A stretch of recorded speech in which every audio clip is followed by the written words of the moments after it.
Avant, personne ne nous prenait vraiment en considération. Les gens ne voyaient que nos mauvais côtés et les problèmes qu'on associe en général aux jeunes de notre âge dans les quartiers. Et puis la Batida est arrivée et a prouvé qu'on était capable de faire de l'art dans nos conditions.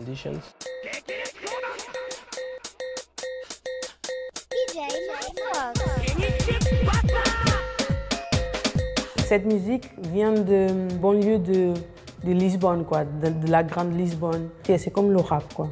Une sonorité ici, une autre sonorité qui vient d'un autre banlieue. La Batida n'a pas de limite. Je ne pourrais d'ailleurs même pas décrire précisément ce genre musical. Mais disons que c'est un mélange de différents styles et de plein d'autres choses à la fois. Je puise mon inspiration dans les sonorités d'Inde, de Sao Tomé et Principe, du Cap-Vert et du Portugal, mais aussi dans la techno et la musique électronique en général.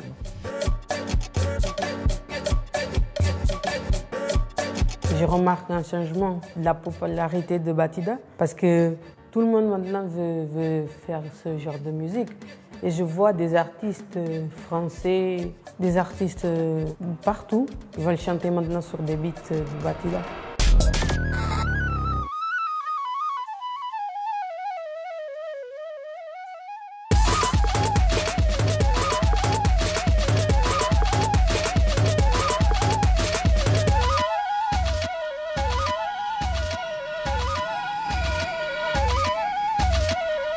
Le label Principe a vu le jour en 2007 ou 2008. Au départ, le but était de faire connaître la Batida et toute la bonne musique qui venait de Lisbonne.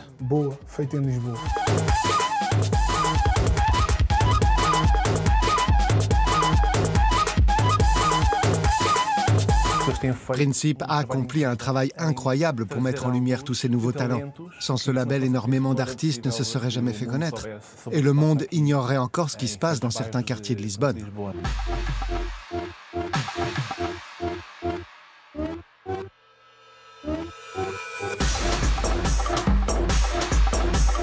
Je m'appelle Pedro Cardoso, plus connu sous le pseudo NK. Je suis ingénieur du son et c'est moi qui mixe les masters pour les sorties du label Principe. Je suis Marno Silva, alias DJ Marfox.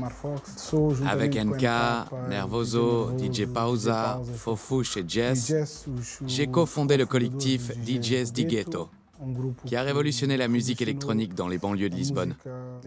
Et je travaille aussi avec le label Principe depuis plus de 15 ans.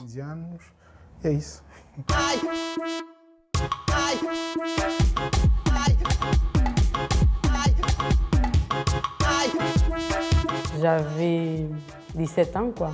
Je mettais ma musique sur SoundCloud et voilà. Un jour, il y a Marfox qui m'écrit.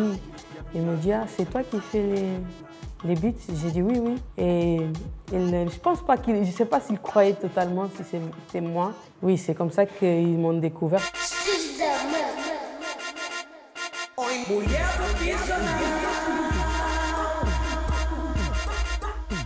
Je m'appelle Nidia, je suis productrice DJ. J'ai été la première artiste féminine de Principe. Je suis portugaise, d'origine capverdienne et guinéenne-bissau. Principe Discos pour moi, c'est très facile à décrire, mais c'est comme une famille, quoi. Ils m'ont vu grandir, j'avais 17 ans, aujourd'hui j'ai 28 ans. Alors 10 ans, c'est une famille, quoi. Comme ça, doit sentir... Je commence un peu à ressentir ce qu'a dit Nidia, et je suis d'accord avec elle. Même si je suis nouveau ici et que tout le monde ne me connaît pas encore, j'éprouve déjà de l'affection et un lien particulier avec le label Principe.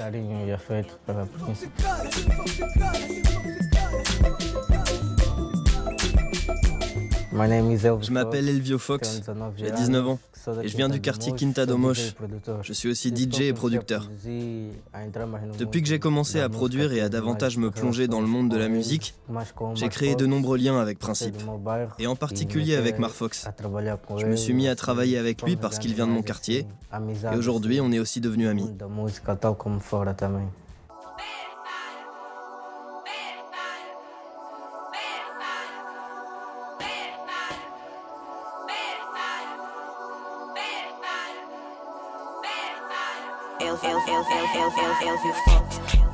C'est drôle d'observer les artistes de la nouvelle génération comme Elvio. Quand je l'ai rencontré, il avait son frère comme exemple, qui est également producteur. Et aujourd'hui, il me prend moi aussi comme exemple. Beaucoup de jeunes ont commencé à faire de la musique en découvrant Principe. Sans ce label, ils ne se seraient sans doute jamais mis à composer. Notre manière de produire est très différente de celle de la génération de Marfox, parce que nous avons aujourd'hui plus facilement accès à certains outils technologiques.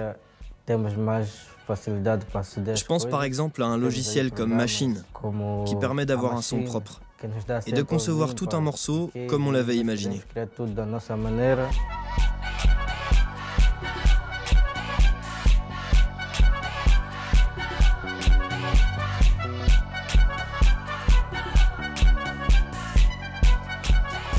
C'est parti. Et nous voilà à Rinchoa, dans la banlieue de Lisbonne. On y accède par la ligne qui va à Sintra. C'est en quelque sorte notre QG. Et c'est ici qu'on traîne le plus souvent. On produit notre son là-haut.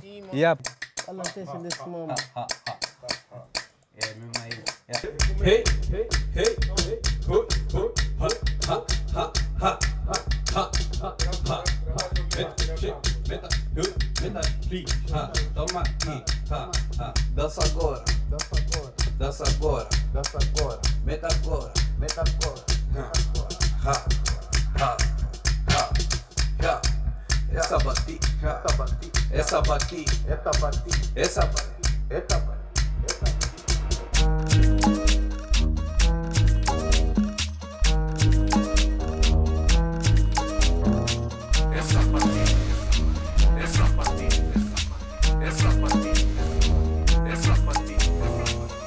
Je m'appelle DJ Narciso.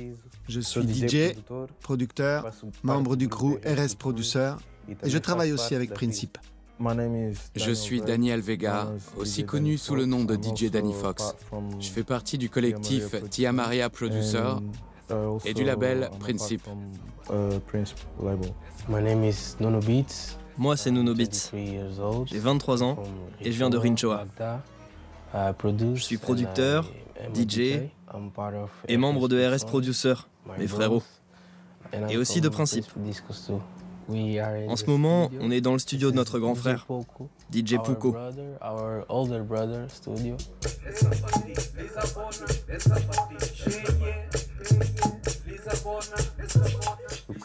La batida n'a pas de limite. Je ne pourrais d'ailleurs même pas décrire précisément ce genre musical.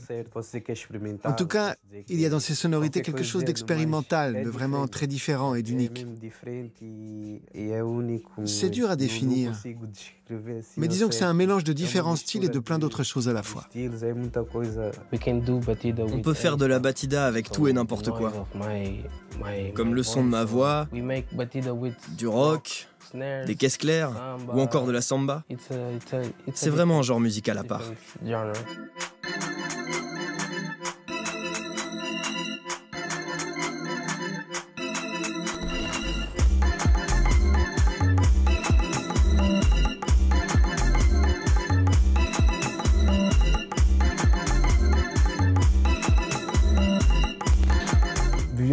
J'ai grandi dans des bidonvilles et des quartiers précaires et délabrés. Il y avait là-bas une grande diversité culturelle. J'ai donc été obligé de m'immerger très tôt dans toutes ces cultures que je ne connaissais pas et d'y apporter un peu de la mienne, parce que je suis santoméen. Je puise mon inspiration dans les sonorités qui viennent d'Inde, de Sao Tomé et Principe, du Cap-Vert et du Portugal, mais aussi dans la techno et la musique électronique en général. Et j'ai fini par intégrer tout ça dans mes productions. Finalement, je pense que c'est ça la batida de Lisbonne. C'est comme un équilibre entre différentes cultures. La musique batida reflète en Angola à toutes les colonies portugaises, parce qu'en fait, c'est eux qui ont ramené... Nous, on est nés ici, aussi en Europe. Et du coup, nous, on écoutait, parce que nos parents, ils écoutaient. Et du coup, nous aussi, on écoute des musiques occidentaux et tout ça. Et du coup, ça fait un mélange.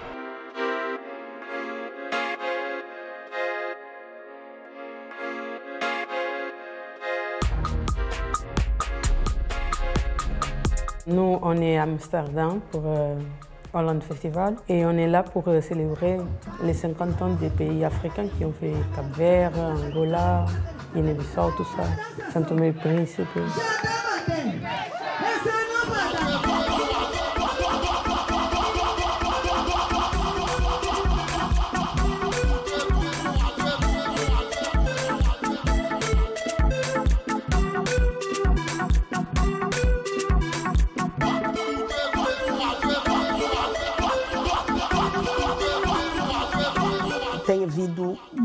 De nombreuses activités ont été organisées pour célébrer le 50e anniversaire de l'indépendance des anciennes colonies portugaises.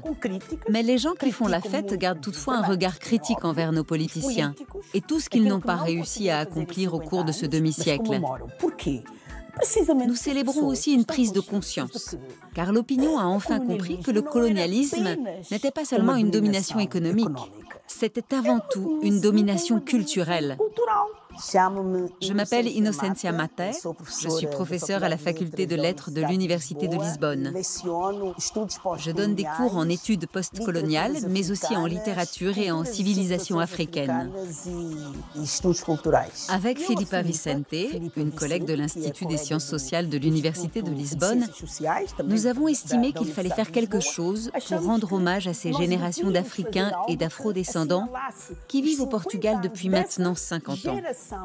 Nous avons donc organisé une exposition présentant des photographies de la diaspora africaine dans la région de Lisbonne, intitulée Álbuns de Família.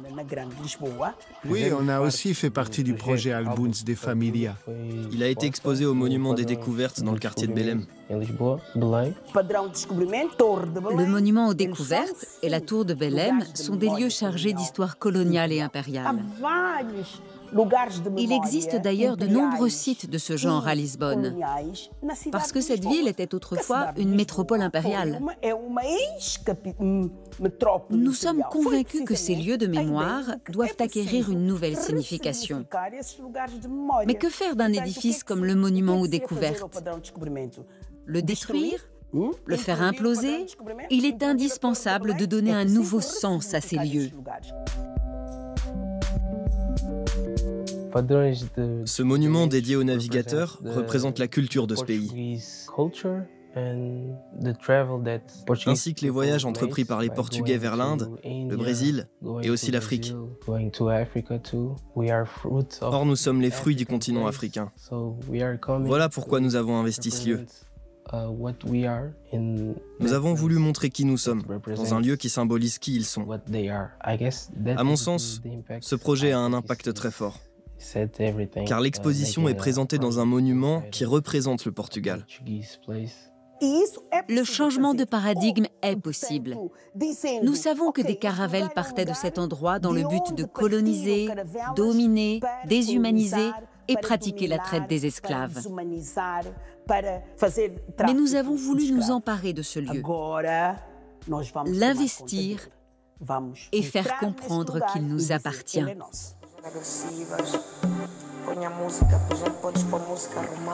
On a participé à cette exposition en tant que producteur, en sortant un EP intitulé Resurgencia.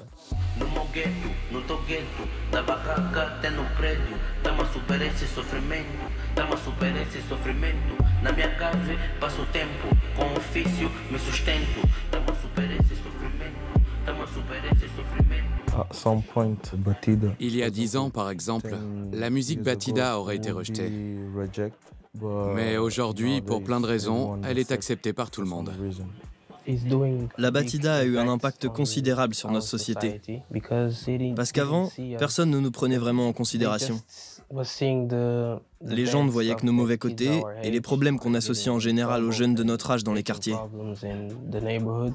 Et puis la Batida est arrivée et a prouvé qu'on était capable de faire de l'art dans nos conditions.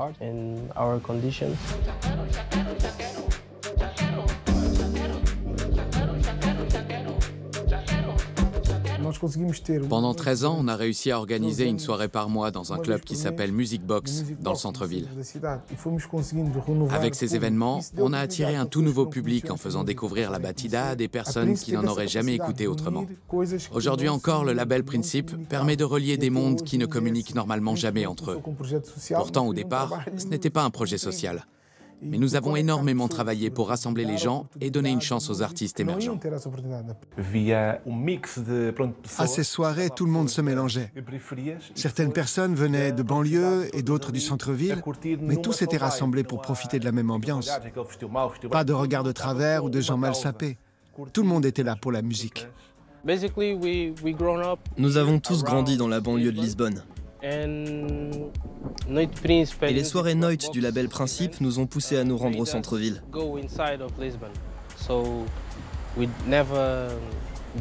Avant, on n'avait jamais quitté notre zone. Et c'est uniquement grâce au club Music Box que nous en sommes sortis. Tout ça a été rendu possible grâce à la musique.